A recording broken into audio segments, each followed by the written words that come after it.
ගොඩක් ආදරෙන් ඔයාලා හැමෝම පිළිගන්නවා. ඉතින් කියලා දෙන්නේ කරපිංචා වලින් හදාගන්න කොල කැඳ එකක් හදාගන්න විදිය. ඔයාලා channel එක subscribe කරලා නැත්නම් subscribe කරලා එකතු වෙන්න. ඒ වගේම ඔයාලගේ රසවත් අදහසත් අපට පහලින් comment කරන්න. එහෙනම් අපි බලමු කොහොමද හදාගන්නේ කියලා. අපි මේ කැඳ එකට විශේෂයෙන්ම ගන්නේ කරපිංචා කොල. කරපිංචා කොල මැද නාරටි ඇරලා මේ විදියට හොදලා අරන් තියනවා. ඊට පස්සේ මේක වැල් කොහිල දැල්ලක් අපි ඒකත් එකතු කරනවා. ඊට පස්සේ තියෙනවා එළබටු. මේ එළබටු දළු 3ක් විතර අරන් තියෙනවා. ඒ ටිකත් ගන්නවා. එළබටු දැම්මහම සෙමට ගොඩක් ගුණයි කියලා තමයි කියන්නේ. ඊට පස්සේ මේවට කියන්නේ වේල කොළ කියලා. මේ දළු දෙකකුත් අපි එකතු කරනවා. ඊට පස්සේ මේ තියෙන කටරොඩු දළු ටිකකුත් ගන්නවා. ඊට පස්සේ මේ තියෙන්නේ පිටවක්කා. මේ තියෙන එළ පිටවක්කා කියන જાතිය. මම මේකෙනුත් මේ දළු 3ක් විතර අරන් තියෙනවා. තව ඔයාලා තියෙනවා නම් කුප්පමේනිය දල්ලක්, ඊට අමතරව කරල් සැබ දළු 2-3ක් ඔයාලා එක පුළුවන් හැටියට තියෙන විදිහට එකතු කරගන්න. ඊට පස්සේ අරන් තියෙනවා මේ තියෙන්නේ මුරුංගා කොළ දෙමිටක් විතර අරන් තියෙනවා. මේ අනිත් ටික කරපිංචමයි. ওই ටික තමයි කොළ විදිහට අපි අරන් තියෙන්නේ. ඊට පස්සේ අරන් තියෙනවා පොල් කිරි. පොල් ගෙඩියක පොල් කිරි අරන් තියෙනවා. අද ටිකක් ලොකු කොළ කැඳ එකක් තමයි හදන්නේ. ඒ නිසා පොල් ගෙඩියක පොල් කිරි අරන් තියෙනවා. රතු ලුණු ගෙඩි කීපයක් කපලා අරන් තියෙනවා. ඇඹරෙන්න පහසු වෙන්න බ්ලෙන්ඩරේට. සුදු ලුණු ගෙඩි 3ක්කුත් ওই විදිහට අරන් තියෙනවා. ඊට පස්සේ ඉඟුරු කෑල්ලකුත් අරන් ওই විදිහට කපාගෙන තියෙනවා. මේකට එකතු කරන්නේ අද දේශීය සහල් වර්ගයක්.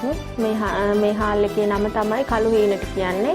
ඉතින් ඒකෙන් මිටකුත් අරගෙන හොඳට හොදලා අරන් තියෙනවා කැඳට ගන්න. ඔයාලට පුළුවන් ඒ වෙනුවට කුරක්කම් පිටි හරි එහෙම නැත්නම් සුදු කැකුළු හරි ඔයාලා කැමති දෙයක් භාවිතා කරන්න පුළුවන්.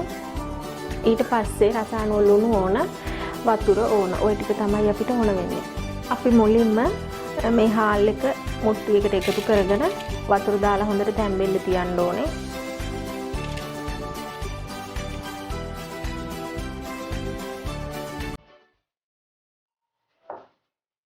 හාල්ලට ලොකු වැඩි වගේ නම් ඔයාලට පුළුවන් බ්ලෙන්ඩර් කරලා පොඩ්ඩක් කුඩු කරගෙනත් එකතු කරන්න. අපි මේක දැන් ලිපේ තියාගන්න ඕනේ හොඳට බෙරි වෙනකන් ඉදෙන්න.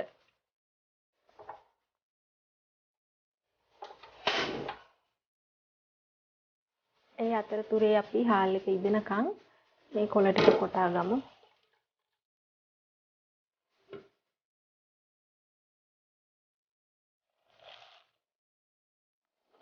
කොළ කැඳ එකේ තද කොළ පාට ගතිය තියෙන්න තමයි අද හදන්නේ කැඳ එක. මේ විදිහට වතුර දාලා දැන් අපි එකතු කරගන්නවා රතු ලුණු, සුදු ලුණු, ඉඟුරු ටික.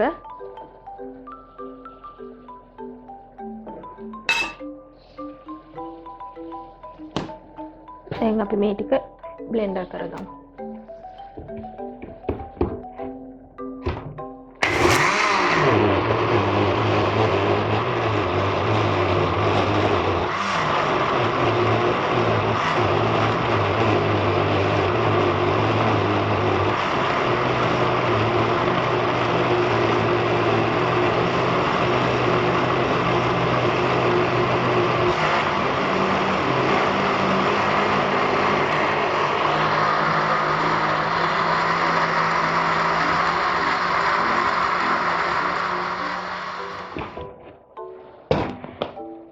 මේ ටික දැන් පෙරගමු.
මේ විදිහට පළවෙනි පාර අපි කොළ යුෂ ටික ඉතුරු කරගෙන අනිත් ඒවාගෙන් තමයි කොළ කැඳ හදන්නේ. ඊට පස්සේ අන්තිමට තමයි මේක එකතු කරන්නේ.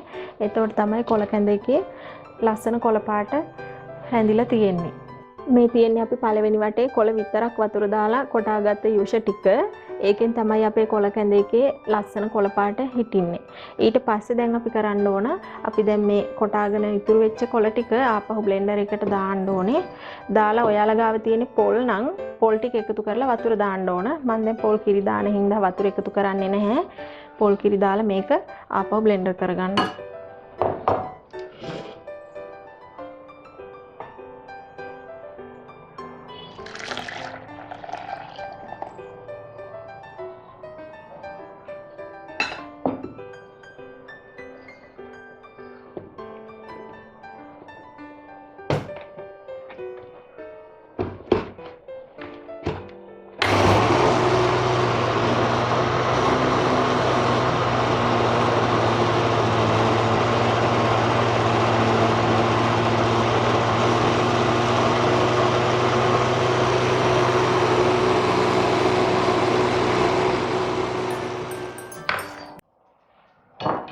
අපි දැන් මේ ටිකත් වෙන භාජනයකට පෙරා ගන්න ඕනේ.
දැන් අපේ බත් එක හොඳට ඉදිලා තියෙන්නේ. අපි දෙවෙනි වට මිල්ක ගත්ත පොල් කිරි දාලා මිල්ක ගත්ත යුෂ ටික එකතු කරමු.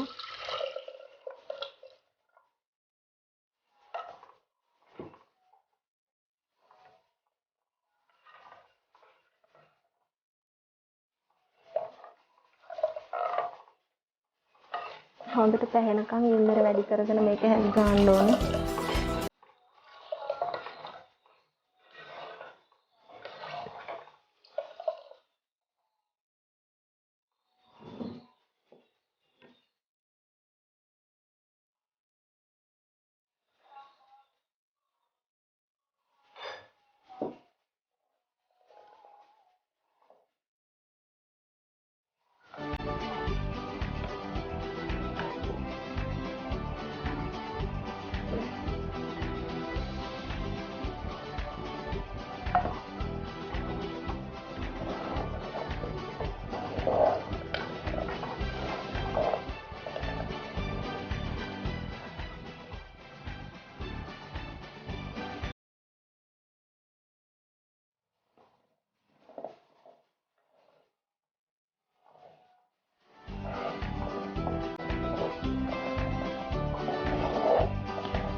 පොල් කිරි ටික හොඳට මැද්දෙන් පැහැෙනකන් හැදි ගන්න ඕනේ. ඊට පස්සේ පොල් කිරි පැහැුනහම අපි ලිප ඕෆ් කරගන්නවා.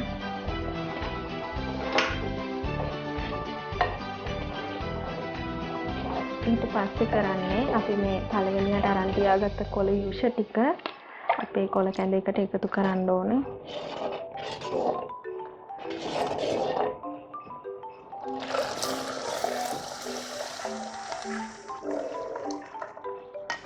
මේ විදිහට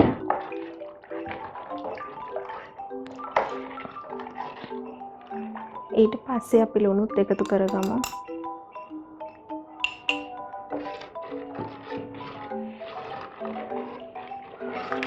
මේ කැඳ එකේ තියෙන රස්නෙන් තමයි අපේ කොළ යොෂ ටික තැම්බෙන්නේ. එතකොට ඒ වගේ තියෙන ගුණය විනාශ වෙන්නෙත් නැහැ.